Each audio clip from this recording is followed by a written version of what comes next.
Hi, good evening. If everybody can make their way to a seat, we'll get started here. First of all, I just want to thank everybody for coming out tonight. And I think you'll be glad you did. We got a lot of exciting and great news to share with you tonight. And we welcome those that are at home watching virtually from home. So thanks for coming out tonight. It's good to see you, everybody. Before we get started, I'll make a couple of quick introductions. We've got some folks here from both the county staff and the schools. Maybe we'll start with the schools. We have the school board chair, Karen Horn. Where's Karen? There she is. Welcome. We've got the vice chair, Mike Newman. There he is. Mike's with us. Let's see. And then I think we've got JD Wright from District 5. JD, thanks for coming out tonight. And then, of course, we've got our district superintendent of schools, Dr. Raley. Thanks for coming out tonight. From the county side, we've got the chair of the Board of Supervisors here, Mr. John Lumpkins. Thank you for coming out tonight, John. We've got from District 1, Neil Spoonhour, Supervisor. 2, District 2, Neil Spoonhour. Let's see, and then we've got Don Sharp from District 4, the local favorite here. We're in District 4 now. Don, thanks for coming out. Monica Soil and Water, Jonathan Lyle is with us tonight. So water and soil and water is in the house. All right, great. And then, of course, we have our interim county administrator, Mr. Manuel Alvarez, better known as a former supervisor of Board of Supervisors member. Our fire chief, Eddie Ferguson, is here. Chief, thanks for coming out. Let's see. Anybody I miss? Raise your hand. Mike East, representing the Sheriff's Department. Thanks for coming out tonight, Mike. Anybody else I miss?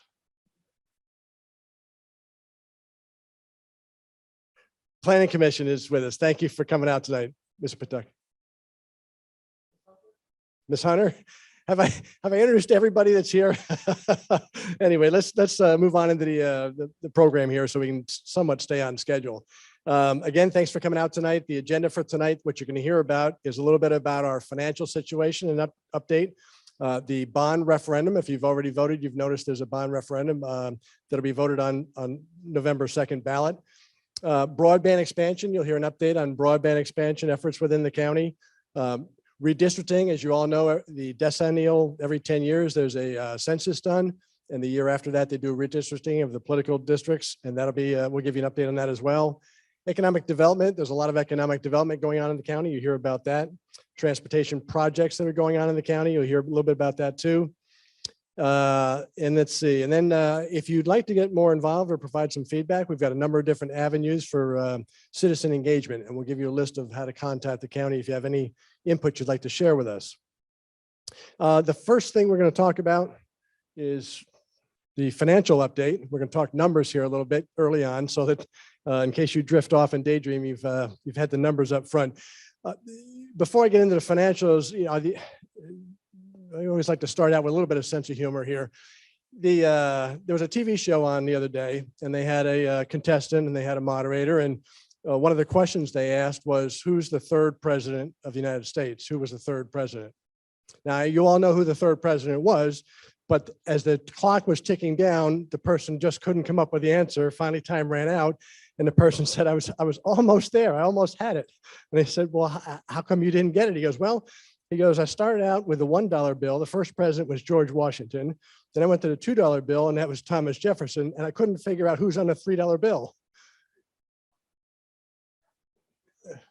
Yeah, that was the joke. Now, some of you are going, well, that's not right, because Thomas Jefferson wasn't the second president. You guys were all thinking that, right? Because he was the third president. But anyway, that was what, so I'm a little worried about people's knowledge of history these days, but that's where that goes. Now, I'll give you another story on history. In fact, instead of giving you a presentation tonight, what I'm going to do is just tell you a little bit of a story about Goochland County. And I was first elected about 10 years ago. And when I was first elected, you say, yay, I'm elected. Now what do I do? And I quickly learned that there was a number of different financial challenges that the county was facing. One of them was the recently issued, well, I shouldn't say recently, back in 2002, the county issued the Tuckahoe Creek Service District debt, and that was about $62 million. And 10 years ago, that debt was in trouble. We couldn't make the payments, and we were facing pressure to raise taxes to make those payments. So that was a $60 million problem. And then the infrastructure needs, we had aging infrastructure in Goochland County.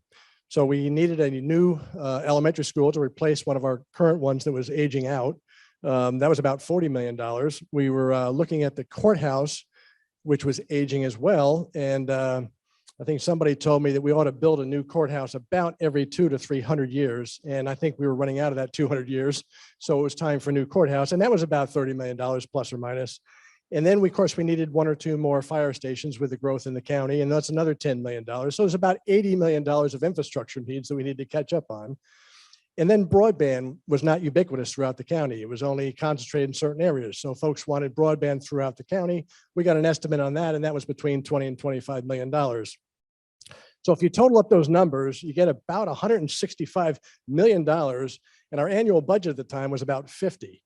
So you can see we had about 3 years worth of entire annual budget where we were trying to wrestle with either existing debt that was in trouble or borrowing new debt or what have you. And at that point, I had to question why did I run for office if we're looking at a $160 million hole? How are we going to dig out of this thing? And so I'm going to roll forward and say, well, what did we do during the last 10 years to address those towering financial needs? And let's take them one at a time in order, I guess. The first thing was the Tuckahoe Creek Service District debt, and that was about $62 million. What we did was we did 2 debt restructurings, one in 2012 and one in 2020. Those 2 debt restructurings and refinancing saved the county tens of millions of dollars, but more importantly, took all the pressure off the tax increase to pay the debt back. So that tax, the ad valorem tax of 32 cents has been unchanged for the last 10 years, and we've been servicing that debt just fine. And that debt actually today is in great shape, so we don't have to worry about that at all. So that was the $60 million change. The $80 million worth of infrastructure projects, during the last 10 years, we've actually paid down the high school and middle school debt that was incurred about 20 years ago, and that's virtually paid off now with just a few dollars left to go. So paying that debt down created some unused capacity for us. And at the time, 10 years ago, we didn't have a credit rating. And so we couldn't issue debt out in the marketplace to fund those capital projects. We didn't have access to the capital markets because we weren't rated. So during the last 10 years, we worked on getting a credit rating. And I went up to New York City in 2015 and 2018. And the county received a AAA credit rating in 2015 from S&P and in 2018 from Moody's. And then in 2021, just a couple of weeks ago, we met with Fitch, the 3rd major rating agency, and pled our case. And we actually just found out a couple of days ago that we were awarded the AAA from Fitch as well. So we now have what they call the coveted triple. There's only about 1% of the counties in the country that have that triple. We're the highest rated county in the country. Now they call it a triple. I call it a home run. But so we've got the credit rating. Now we have direct access to the capital markets to fund these programs. So as you saw on November 2nd or on the ballot, if you voted the bond referendum, that would give if it passes, would give us permission to use general obligation bonds as a way to finance those capital projects. And we do now with the triple have the direct access to the capital markets. And if you looked at interest rates recently, they are very, very low. And we will get the lowest interest rate available because of our credit rating. So we now have an ability or a method to go ahead and do that. And if that referendum passes, and if we fund those $80 million worth of projects, it's actually closer to $100 million worth of projects, we don't project any tax increase either. So that's the way we're going to address those infrastructure needs. The last one, broadband. Broadband, as I mentioned, was not ubiquitous throughout the county. It was just spotty coverage. We recently signed a memorandum of understanding, an MOU, with a collection of parties, about a half a dozen different groups got together. And the net result is we will, within about a 2-year time frame, have broadband coverage throughout the entire county. And the folks that don't have it now, the anticipation is that they'll have fiber wired to the home. So it won't be a wireless solution. It'll be fiber wired to the home, very high speed. And again, it's about a $25 million project. Of that, about $17 million is coming from a private company in the private sector. And about $4 million or so, plus or minus, is coming from the state and federal grant money. And the balance, about $4 million, a little less than that, is going to be local money, but it's going to be grant money that the county received from outside the county. So net, there won't be any local tax dollars going, and we'll have broadband throughout the entire county. So at the end of the day, the $165 million worth of financial problems and infrastructure needs are all going to be met with no tax increase. We're running a balanced budget, actually a budget surplus these days. We have very, very strong reserves, rainy day reserves. and these infrastructure needs will be addressed. So that concludes my financial update on where we stand. And I'm going to go ahead and turn it over to our interim county administrator at this point, and he's going to walk us through the balance of the agenda. Mandy, would you like to come up?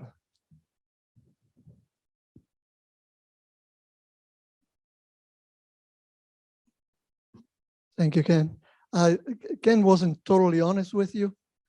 When he ran, he knew about that $165 million hole.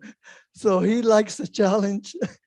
And we're really glad that he did it, because we have solved that problem. But so one of the questions we got as we started talking about the referendum was, can Goochland County afford this referendum? Ken told you why we can. And so when you vote, how many of you have already voted? Almost everybody. Those of you who have not voted, when you get to the poll, there will be 2 questions on the ballot. One is for school projects of $60 million, and another one, $36 million for the courthouse and the fire station that Mr. Peterson mentioned. So the school projects are a new elementary school, and Dr. Rayleigh will give you a little more information on that. I think you're going to see you've gotten a really good financial story. We're going to tell you a little more about where we are today with development.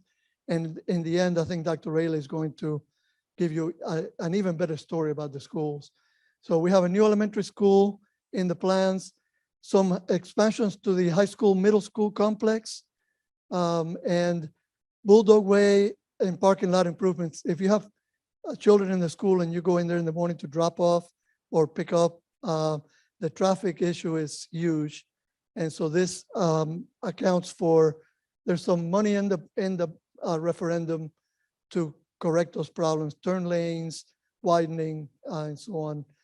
For the county, as you heard from Mr. Peterson, we have the new courthouse coming up and a new West Creek fire station. Today, and our chief is back there if you want to ask him specific questions later. Companies 1 and 3 are covering a high number of calls in the east end of the county, and they're not able to move to cover any areas in towards the central and west of Goochland. So this fire station, the plan right now is to have it at Tuckahoe Creek Parkway and Hackett Road, and it'll really help cover this area. We have a lot of development out there, as you will see. And so these are important projects for us. And as Mr. Peterson mentioned, there is no tax increase needed for these projects. So there are those questions on the referendum. If you vote yes on those questions, we can actually do the project by issuing general obligation bonds, and it'll be a lot less expensive for us. Less fees. There are a lot of fees associated with borrowing from the bank, or we could wait a long time to raise enough money to pay cash. We've paid cash for a lot of things over the last few years from surplus at the end of the year, but that would take a long time to build a $30–40 million school and courthouse, fire station. So I think the best way typically for municipal projects, capital projects, is general obligation bonds. So the bond questions are not asking you to approve the projects. Those projects came up to the top of our capital improvement plans years ago. We need to do them. So the question really is about how do you finance them? Can we issue general obligation bonds, which we now can because of our AAA rating, or do we go borrow somewhere else? If the answer is no, then obviously we have to go borrow somewhere else. It'll take longer and it'll cost us a little more money. So we have a website. It's GVA Bonds 2021 at GoochlandVA.us. If you have more questions about the referendum or about the bonds, we have frequently asked questions there, or we can answer questions this evening as well. Mr. Peterson mentioned broadband. One of the reasons I actually came on the board was because I was struggling trying to get broadband. And as I started digging, I realized we were not managing that agreement with Comcast very well. I ended up getting on the board, and it was still very difficult to do it. So we now have, and as Mr. Peterson also said, we did a couple of studies. We had some estimates on what it would cost to run. This was going to be basic cable and wireless, or WiMAX, which is not a good service, to the home, and it was going to be between $20-25 million. And we're now going to invest, or private companies are going to invest $25 million, and our cut of that is $3.7 million.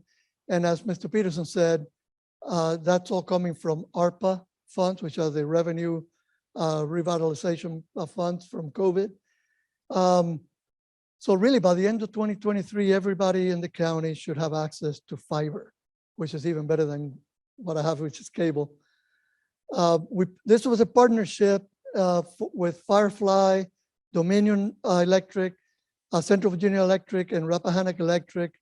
They're running, the electric companies are running the fiber on the poles up to a point. From there, it hits the ground, and the underground work will be done by Firefly to the home. So there'll be fiber directly to the home. There might be some folks, and we have looked at this, there might be some folks that are still not connected because they're very far from a main road. There's some folks in my district like that. There's another grant that's coming up that will allow these companies to cover that extra distance. If you haven't filled out, if you don't have broadband and you haven't filled out the survey, make sure you go to our website and the information is there. If you go to our website, you can take the survey and the companies will know that they have a gap, that they have somebody that has no high-speed internet, and they can come talk to you once they get there. So this is a kind of a map, and I won't go into it too much, but the dark blue, the gray, and the yellow areas are the work being done by CVEC and Firefly through a couple of grants, some federal funding, the RISE project, and the Central Virginia Electric Co-op. These folks in the, oops, the folks in the dark blue either have it already or will have it before the end of the year. These are customers of Central Virginia Electric Co-op. And so, and as Ken said, so there's a $25 million investment, and 17 million of that is by private partners. The VATI is a state grant, and then our piece of it, which again came from funds that we received, and then there's another project that's covering the Crozier area, and that's Port 80, and they're providing through Cardwell Road and the Crozier area fiber to the door as well. And it's all part of those costs. Actually, it's a little bit more cost, but again, we got most of that from grants. So the next topic is redistricting. The only thing we have so far on redistricting is we have the raw data. We've loaded it into our GIS system. And this is what you're seeing now is the same thing the Board of Supervisors has seen. We have a small team that's going to try to take this data and working with our GIS folks and a software package that we just purchased. We'll divide it. As you can see, there's a big difference in the growth in districts. Districts 4 and 5 have had the majority of the growth. So you can see here, we have about 2,500 people more in those two districts than the rest of the county.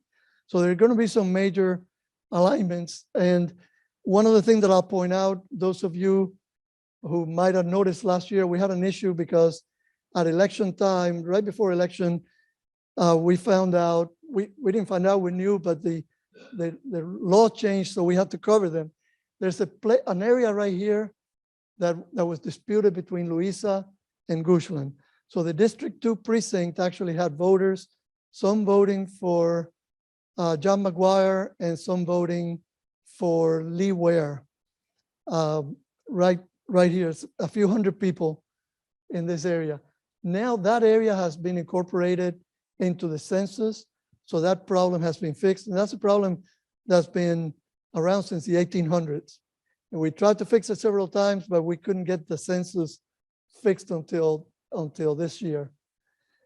So the next steps on this, we're going to present to the board on Wednesday the 3rd, sort of what are the things that they would like to see us do, but the citizens will actually see the plans before at the same time as the board.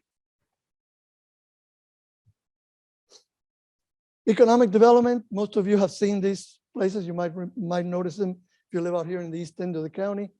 We have the Sheltering Arms Rehabilitation Hospital that's been open now for a little more than a year. The Residence Inn Hotel, if you drive by there, you'll see that it's full. Oh, the parking lot is full all the time. The Tuckahoe Pines Retirement Center is also up and running down on Route 6. We have some new construction. Greenswell Growers, have you seen the big building on Hockett Road? If you can, take a tour before they open. Once they open, it's kind of hard to go in because you have to wear a suit and all these things. But right now, you can actually go see it. They're already growing some lettuce in there, and it's an amazing operation. I encourage you to go see it. I think they will give you a tour. W.T. Curtis is building a new facility. Courthouse Creek Cidery in the courthouse area. I don't know if any of you have been there. They've made a lot of expansions and are still trying to work on others. Under construction, we have Avery Point, which is a continuing care facility that'll have about 1,250 seniors. So our population is going to grow a little bit more. Advanced Auto is going here next to the Audi dealer. We have Tommy's Car Wash is also going to be, and here's a picture of the, oops, I keep hitting the button. That's a car wash. This is the Greenswell Growers.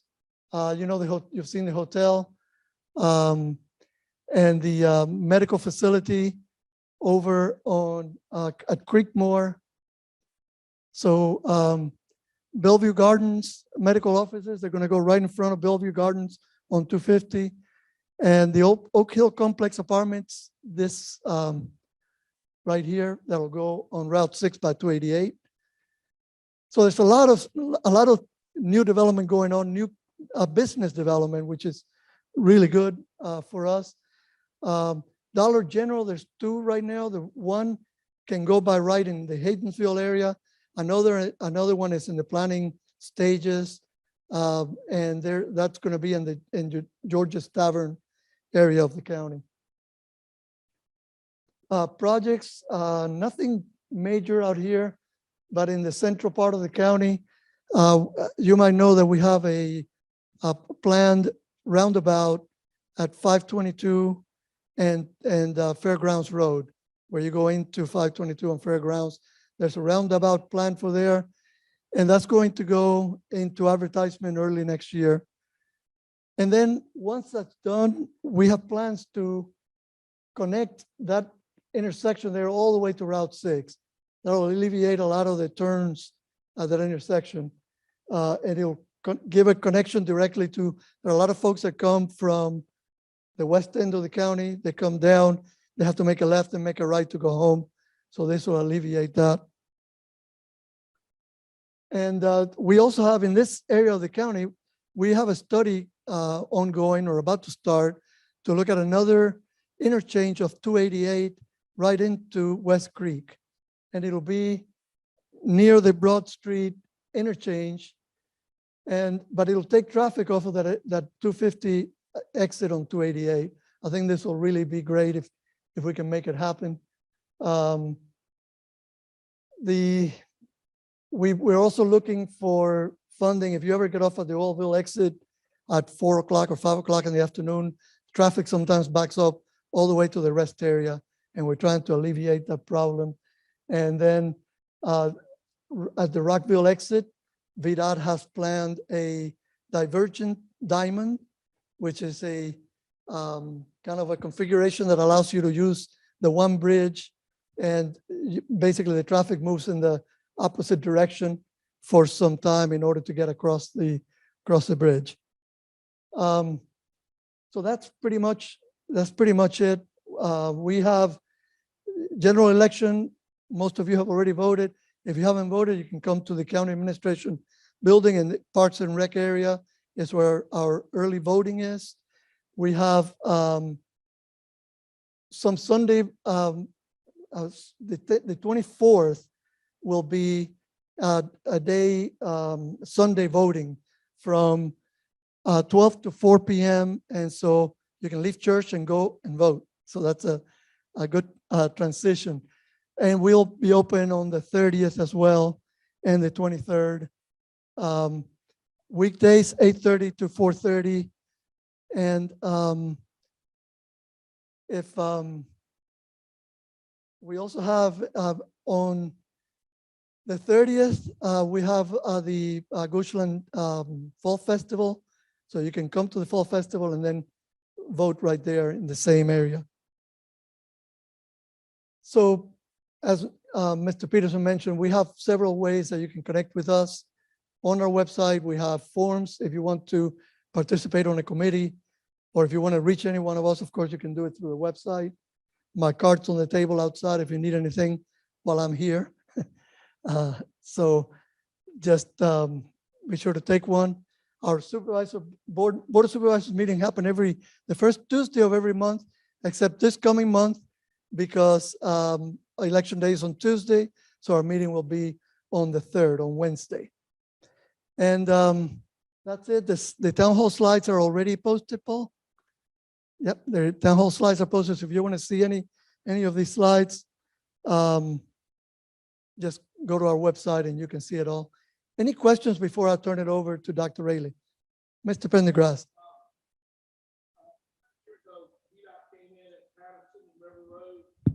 And we were all excited because they were going to change it a little bit so that we could get across there safer. And basically, when you come off of River Road, you're at an angle and you can't see down Patterson Avenue. Right. But it was a VDOT project, so they didn't do anything. All they did was made a little storage. You're still at an angle. They were supposed to square that intersection up so you could safely see down Patterson Avenue. Why wasn't it done the way they originally planned? At the last minute, somebody said, oops. Well, you know, We're VDOT, let's change it. you know, Sandy Warwick says that's VDOT's motto is oops. So, But it didn't, excuse me. Yeah. They spent all this money. It didn't correct anything. let me see if Joanne, do you know the answer? Okay, we'll follow up with you shortly. I've talked to Marshall about it. He's going, I don't know. Yeah, I mean, I know there was work going on there and the work was planned since Benedictine was approved, so. Well, they got Not money. sure what They got money from Benedictine to make this improvement. Yeah. But it wasn't money well So spent. we'll check on the improvement and we'll check to see if Okay. the money's still Thank you. there. And I'll be talking with you. Any other questions? Yes, ma'am. Uh-huh.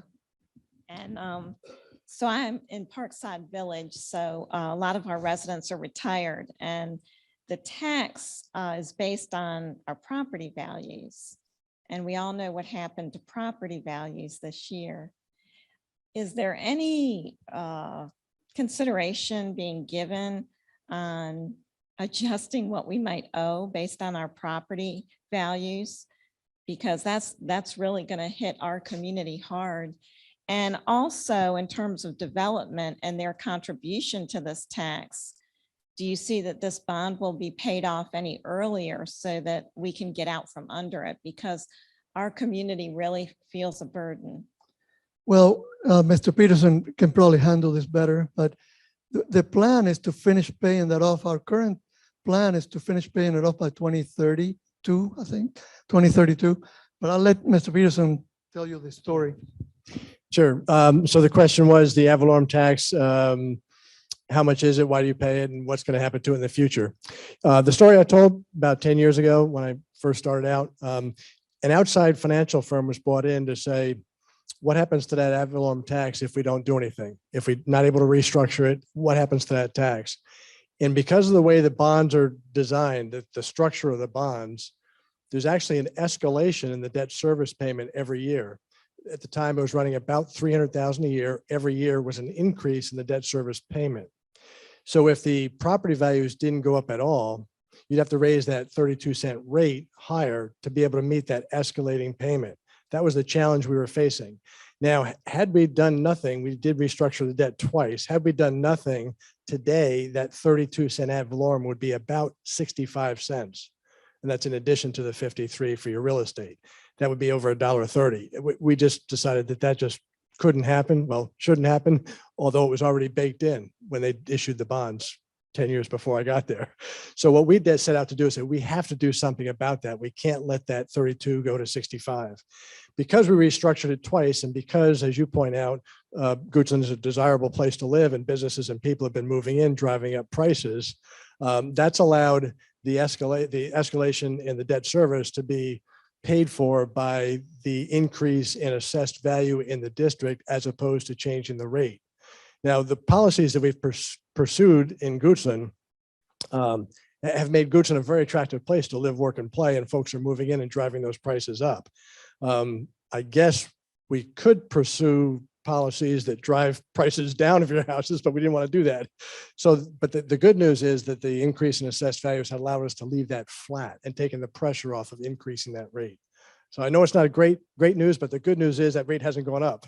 Now I understand the assessed values are going up, but that's helping us meet those increased debt service payments. So does that answer your question at all, or? It does. It's very helpful, but I think this year, in terms of our property values, it's more than just the fact that Goochland's a desirable place to live, because we do consider it very much so, coming from another county.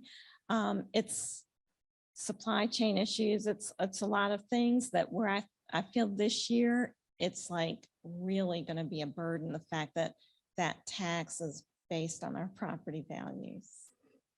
Yeah.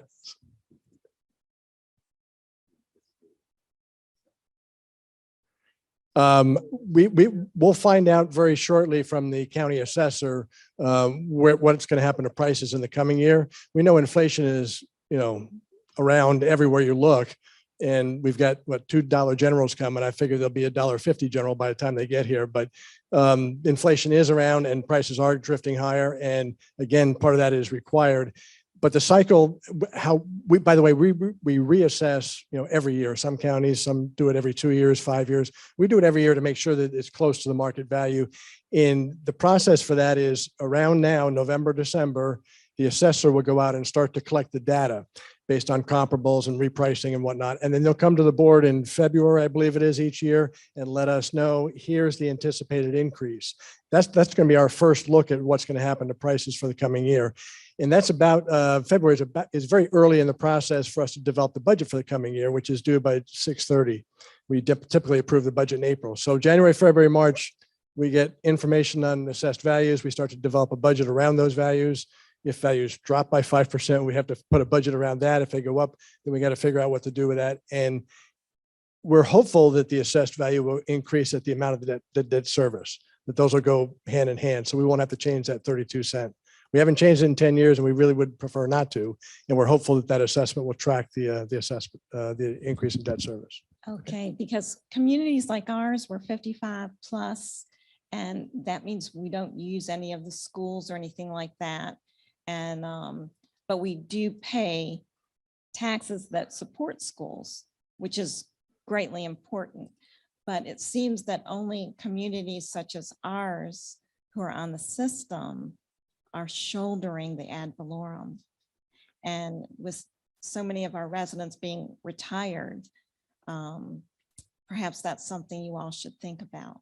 Sure. Well, we actually did think about who should pay that debt back. And I guess we settled in on the folks that have the benefit of the water and sewer, that the public that comes with it. Understandable, but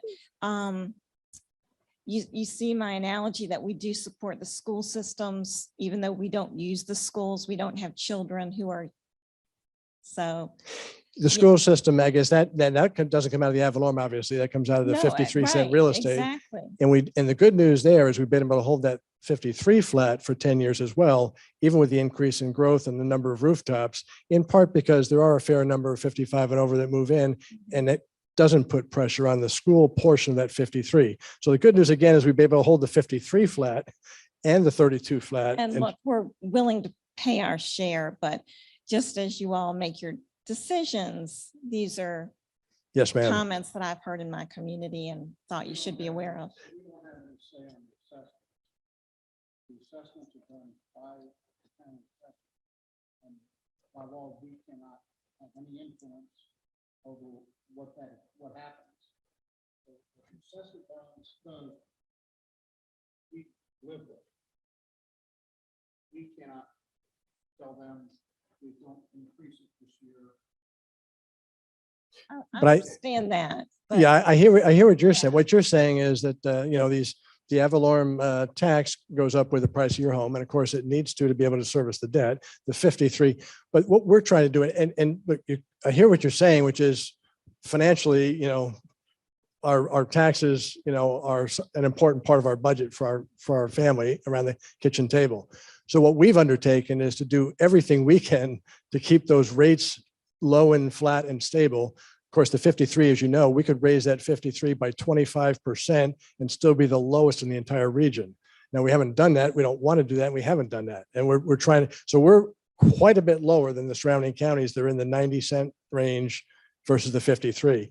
So keeping that gap and that delta and those low stable taxes is, you know, one of the, you know, watchwords around Goochland County, which is to be fiscally responsible, lower the burden, level the burden out, and don't have volatility and don't have increases. So that's and what the we're trying to rating do. speaks volumes, so I appreciate that. But I appreciate your comment, and we'll definitely keep that in mind as we go through the budget season. So thank you. Any other questions? Did you have a question? I've got a quick question about broadband. In my Crozier residence, which I've sold since, we each paid $1,000 to have Port 80 come down and run it down Hunter's Woods. Were they already funded? No, they were not. That $1,000 was your match for the funding. Okay. They ran the fiber all the way from there all the way to the county. And so they were just charging it's actually a lot less than what would normally cost. But yeah, no, they didn't have extra money. Fantastic. Thank you. You're welcome. Ms. Moore. Broadband, another broadband, what is going to be the actual monthly fee? I mean, I can have Comcast if I could afford it, but you know, $100 a month is not unreasonable Well, for Yeah, and you know what you pay, District 4. most people that get Comcast have cable, so they also have television and so on. With Firefly, you will be paying for the internet. And then Only you the can internet. you can stream if you want to pay for another service, but you'll have your internet. You can do that through Comcast as well, but they're still expensive. I think the rates are 49. I don't think we had them on the slide, did we? For 49, 49.99. 79, and 99 for gig speeds. So it's with Firefly, it's $49.99 for about 100 meg, and it's about $80-90 for a gig. Right. Okay. So it is better, but it's just internet, no cable programming. That's fine. I don't. Any other questions? All right. Any other questions? No questions? Dr. Rayleigh, you want to go, Mike? So now you're going to hear some even more good news. Thank you, Mr. Alvarez. Good evening. I'm Mike Newman, Vice Chair of the School Board. Oh, thanks. And happy to be here. And you are going to hear some good news tonight. A moment ago, Mr. Peterson said Goochland's come to be a place where people like to live, work, and play. They like to learn here too. And our schools have been recognized as the greatest in the Richmond area, the strongest teaching going on in our schools. And we're excited about that. I had the privilege of serving as principal of the high school for 4 years, about 6 years ago. It was the best job of my 40-year career, being a part of Goochland schools. And now school board, despite outside influences that affect all of us, it's been a challenging time on the board, but we have worked hard with our superintendent, our teachers and staff to do the best job to make everything the best it can be for our kids and to help them reach their very best. So leading our effort, our superintendent, Dr. Rayleigh, want to introduce him. Thank you, sir. Well, good evening, everyone. I appreciate the opportunity to spend a few minutes with you, and I'm going to come down here. I don't know, it just kind of feels weird standing up there. But anyway, appreciate your time. And as Mr. Newman said, you can be really proud of what your public schools have been doing. And so we want to celebrate some of that this evening. You know, our county is strong in so many ways. And so we heard some of the financial celebrations and the great things that are happening just in a lot of things across our community. And so we should be proud to be Goochland County residents because our community is so strong and successful. And so I want to celebrate some of our public schools. As Mr. Newman said, we are the best. We are number one. And we've been rated by a third party, niche.com, as the number one school division in the Richmond metro region, not just 1 year, 2 years, 3 years, but now 4 years in a row. And so it's extremely significant because oftentimes rural school divisions, you know, they don't have some of the same opportunities and resources across the Commonwealth as some of the big school divisions do, but we are small and mighty, and there is nothing that our students miss by being a part of this school division. We have access to 2 governor schools. Our students have the opportunity to graduate with an associate's degree before they graduate from high school. We have advanced placement classes. We have amazing programs. Our families are supportive. They're proud of what we're doing, hence the rating why we are number one in the region. And in addition to that, that rating to be number one doesn't happen. It comes on the backs of all of our employees, our bus drivers, our custodians, our nurses, our support professionals, everybody that does the work of our school division. But what happens day to day in that classroom are the talented teachers who are doing amazing work for kids.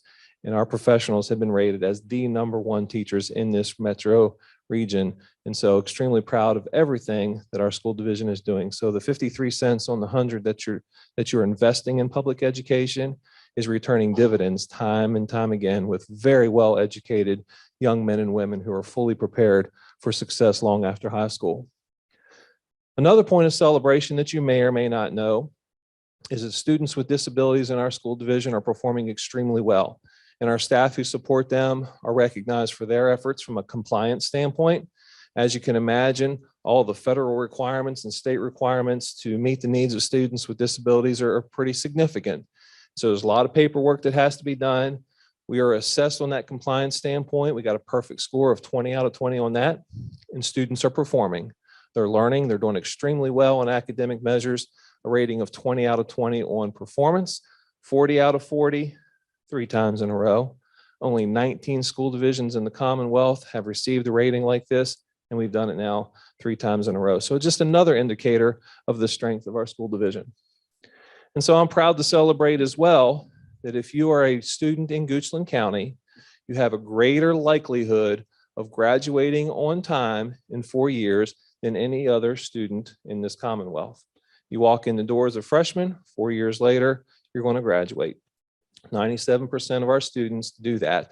And so we are 5% above the state average when it comes to on-time graduation. So really proud of the work that we're doing at our high school, but ultimately this is something that happens in preschool.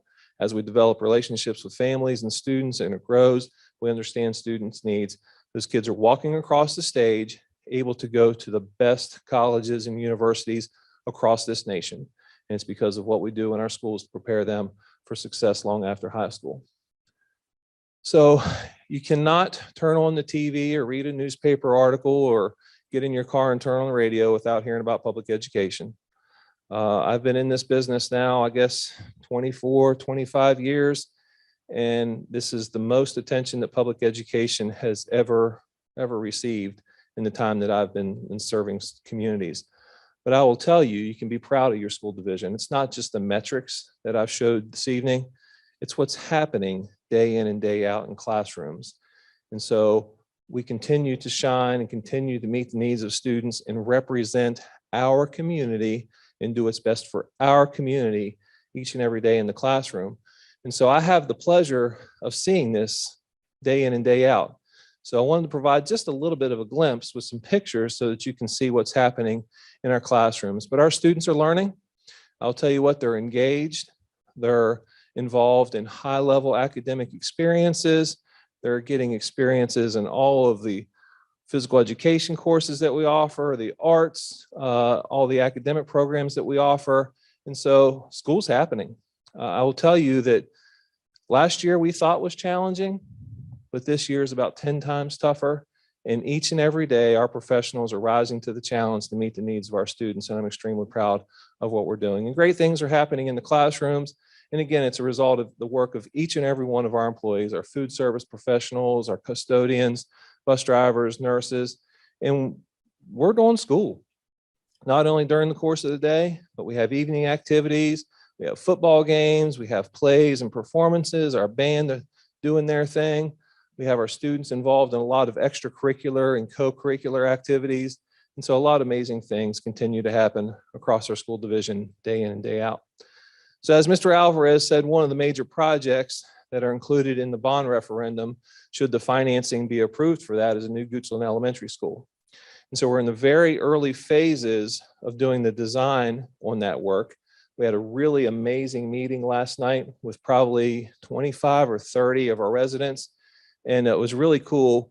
We had a 6-year-old young lady who was there, and she drew a picture of what she wants her space to look like whenever she's a student at that school. And it was really great because ultimately it's her space. It's a space that we want designed for our students.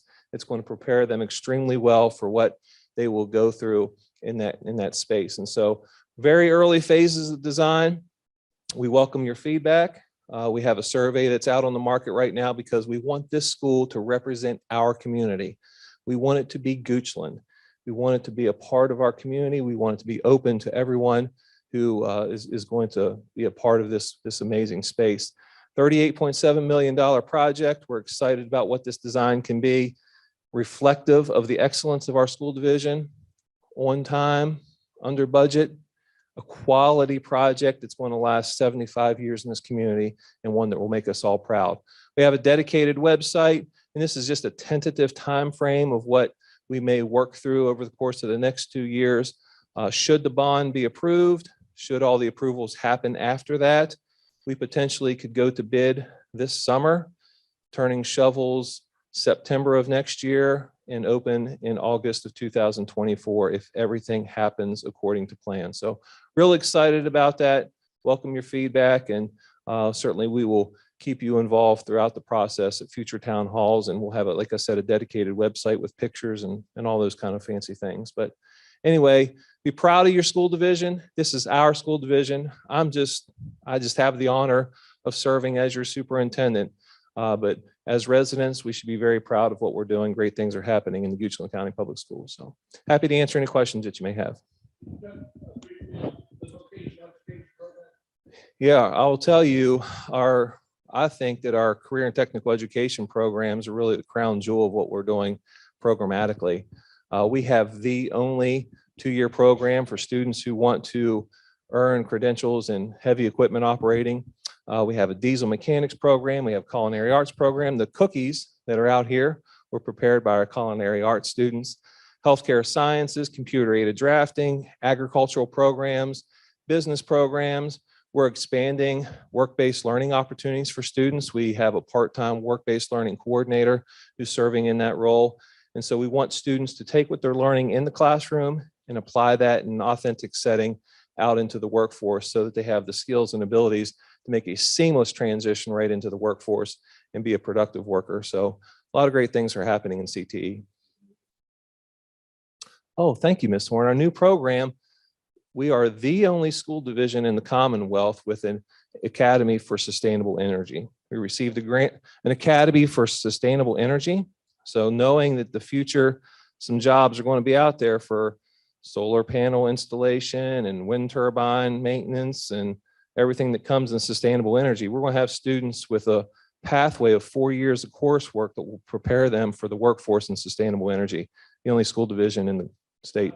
I know when I was on too many years ago, we planned on we plan on getting the students trained for jobs that weren't even invented, Right. that weren't even in the workplace. Right. And so fortunately, a lot of the students were able to go on to the community college, get their associates, and then go on to four-year schools. Yeah. And took care of 2 years of their education. Yeah. So the vocational program in Goochland County is strong. And anybody who doesn't think it is, take a trip out there and look at all the students that are involved. I think at one time, 84% of the students at Goochland High School were taking some type of vocational program. Could have been at our age, it was home economics, but it was shop, home economics. All those things are being taught out there. It's great. It's a great program. Yeah. So part of the bond referendum is taking our current structure, which is in a satellite location of the high school, and moving that on the physical site of the current high school and do a 30,000 square foot expansion. And what that allows us to do is to recruit better. As you can imagine, some students who are 15, 16, 17 years old, they may not want to go off site and take a class because their friends aren't there. So from a recruitment standpoint, we bring that on site, allow us to recruit a little bit better. Supervision will be improved. Logistics, we don't have to get kids on a bus and go next door, and it's going to allow us to take our programs to the next level. So that's another part of the bond referendum that's being considered. Yes, sir. I would like to just understand the 97% that you had on the screen earlier. How far back does that take the kids? I mean, obviously it's not the 97% isn't just the senior year, but how far back can you take it? Yeah. So that on-time graduation is measured by when you walk in the door as a freshman, what percentage of students 4 years later are graduating? And we have 97% of our kids that walk in as a freshman graduate on time 4 years later. The difference between 97% and 100% is about 2 or 3 students. My goal is to get to 100%. And I believe that we can do that because of just the strength of our program. But yeah, we're real close to having 100%.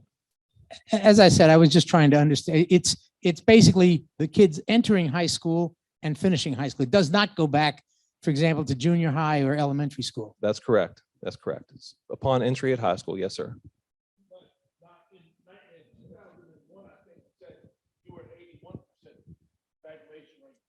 In the 20 years, they've gone to 97%, and that's as good as anybody.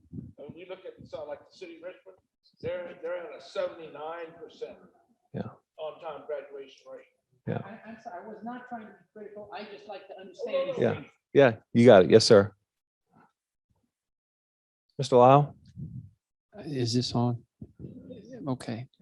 Dr. Rayleigh, do you have an update for me on the move to give equal AP weighting to some of the agricultural classes? Some of the students, as you have been told by me and others perhaps, are not taking agricultural classes because they will damage or lower their overall GPA because they can't get a 5.0 on it because it's not AP rated. And I think you said you were meeting with staff the following morning after the last town hall. Yes, some things did not happen. I was not able to make that meeting on Friday. So I've been out of town the last couple of days. It's on my to-do list to have a conversation with my assistant superintendent. You won't be surprised when I ask again in the future.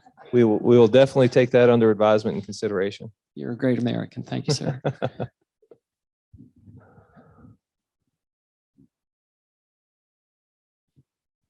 Jonathan, thank you for that. But I think honestly, that is a great example of what makes Goochland schools great, is that sort of flexibility to hear from a constituent and a vested constituent and be able to turn around and perhaps change how we handle a program moving forward.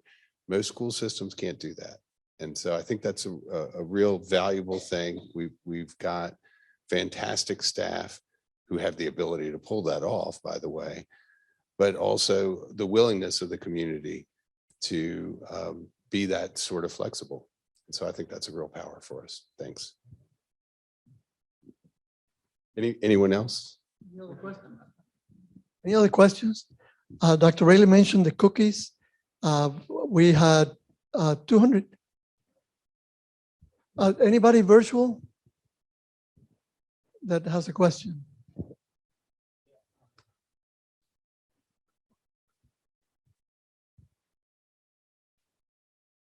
what I was going to say about the cookies is take 2 home, because if you take 1 and you eat it, you're going to go, oh, wow, I wish I had 2.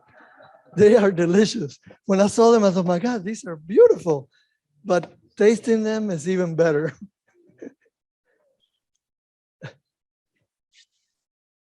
I actually had a few stolen while they were sitting in my office. Oh, shared, borrowed. Neil? Oh, yeah. Mrs. Was it Maynard? If you can go ahead and ask your question now virtually. Oh, hi there. I was just hoping that we could talk about the balanced schedule a little bit, the new calendar. I'm not, this is my first chance being able to listen to anything about the new schedule. I would I'm be trying glad to turn it over to Dr. Rayleigh for more on the. Thank you. Yes, Ms. Maynard, do you have a specific question about that? No, not really. I just wanted an overview. Yeah, I'll give you a general overview, and the audience certainly can benefit from that. We're in the process of considering a concept related to a possibility related to what we're calling a balanced instructional calendar.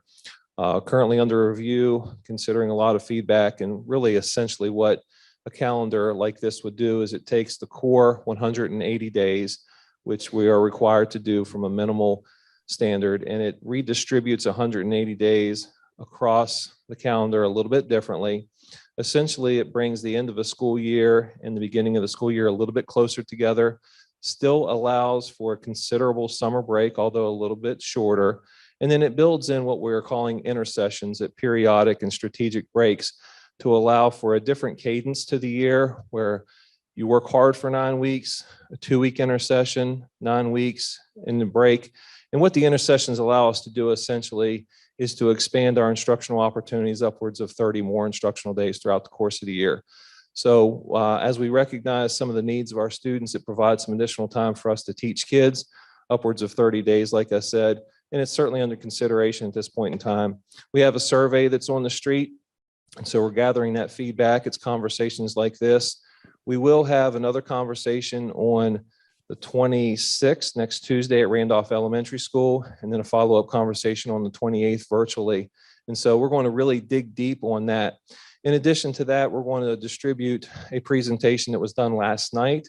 We recorded a presentation on this, and we'll send that out publicly probably in the next day or two, where you have a lot more in depth. But I'm happy to talk with you on offline, and we can certainly chat via telephone if you want to dig deeper on that. 26th is the next meeting. 26th at Randolph Elementary School at 6:30. At 28th, we have a virtual conversation. And then again, we're going to send out a presentation that was done last night. But happy to chat with you further via telephone if you'd like. Mr. Lyle?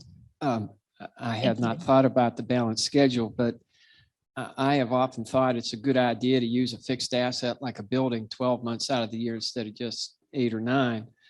How will that affect contracts with the teachers and other type of ongoing just operational costs? Are they going to drop because you're getting more value out of the fixed asset, or how would that work? Yeah, there would be ongoing operational costs associated with transportation, food service, facilities. We'd be operating our facilities a little bit longer. And then some of the additional costs from personnel standpoint, the core would be handled with our contracts as they currently exist. And so there would not be a change to teacher contracts, but there would be additional costs associated with that. And ultimately, the school board would build that into any sort of appropriation provided by the supervisors.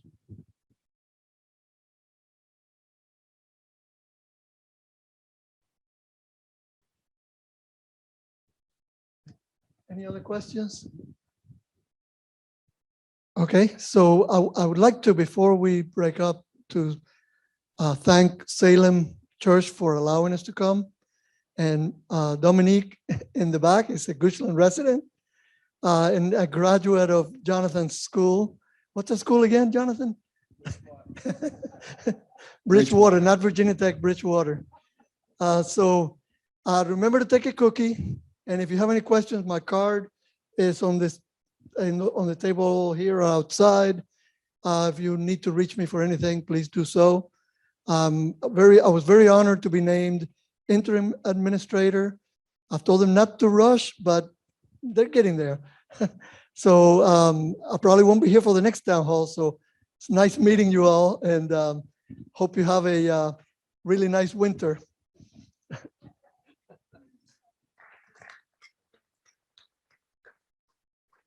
Well done, sir.